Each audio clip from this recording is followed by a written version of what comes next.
Good morning, everybody. Welcome back. I hope you had a wonderful weekend. We're very close to our week off, and I am excited because I think you all deserve some time to relax. Online learning has been an adventure for all of us. So let's get through our final lesson of this chapter in history.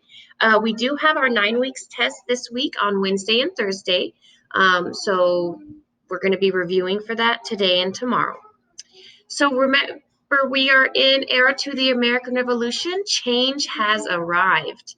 The last time we met, the colonies had fought for their independence against the King of England and won. So this chapter is defined as how money and unfair laws influenced the colonies to fight for independence from England. So the first thing I want you to do is to review the major battles of the American Revolution. And I want you on a little piece of paper just to draw the plot diagram. Go ahead and put these in order and then put a star next to the one which is considered the turning point of the war. All right, now let's discuss why that was the turning point. I hope you remembered that the French came to back us up as allies in the war. So a good way to remember this, ladies and gentlemen, is that these are in alphabetical order. So L for Lexington and Concord, S for Saratoga, and Y for Yorktown. So if you keep them in alphabetical order on the plot diagram, then they are in the correct battle order. So today, we will map out the new territory gained from winning the American Revolutionary War, why the Americans colonists fought for their freedom and won, and how you will, depending on time, write a party invitation to our French allies to celebrate our victory. So first we're going to go to page 33 in our virtual notebooks. It looks like this. I'm going to go ahead and switch over. So the end of every war ends in a peace treaty. Okay, and this war ended with the Peace Treaty of Paris in 1783. At the end of the Revolutionary War, the colonists in England signed a peace treaty or contract that agreed to three things. One, the war was officially over. Two, the U.S. was recognized as an independent nation.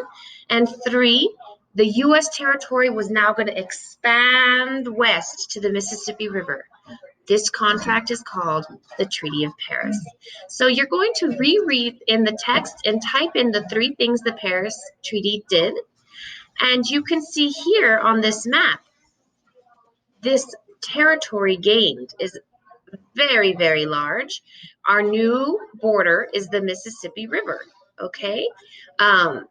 This new territory, of course, is going to be something that all of the colonists want to move into because, as you remember, they were being confined by the proclamation line along the Appalachian Mountains. So today's activity, the first thing you're going to do, we're going to be having a party because we're finally free. It's like a breakup party. You're finally going out with your friends after a terrible relationship, and we're going to invite our friends. And our friends in this war were the French. So in your party invitation, you need to include the reason for the party, who's invited, so the French, a date, think of the year the Treaty of Paris was signed, where the party will be held. So you're going to have a party within the new territory, okay? So somewhere within the new territory. And finally, who they can RSVP with. So think about who would they call to say, I will definitely be there. And you want to think of the historical figures who helped with the revolution. So after you finish that quick activity, today's review in preparation for the exam is a U.S. map activity that I'm going to show you now. It's very important that we're able to take a walk through the geography of the growing nation throughout history.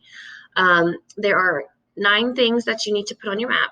For example, draw brown triangles for the Appalachian Mountains. Now, first of all, there's page 8 in your notebook that can help you with this, but there's also this map on the next slide, that has some good geographical information. You can see here the Appalachian Mountains and, of course, the Mississippi River.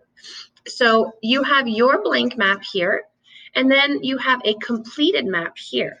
so that if you need help or you're questioning yourself, where do these things go? Look at the completed map. But your map has to be done by you. In other words, you can't just copy this map onto this slide and say, I'm done. Okay. I think it's important that we're able to recognize things. For example, Boston Harbor, where is it at? We know it's the boot of Boston. Okay. So I wish you a wonderful day. The map activity is very important, but we know it's going to take time. You are going to do things like insert image and insert shape according to what you're required to do. And we will see you tomorrow. Have a wonderful day.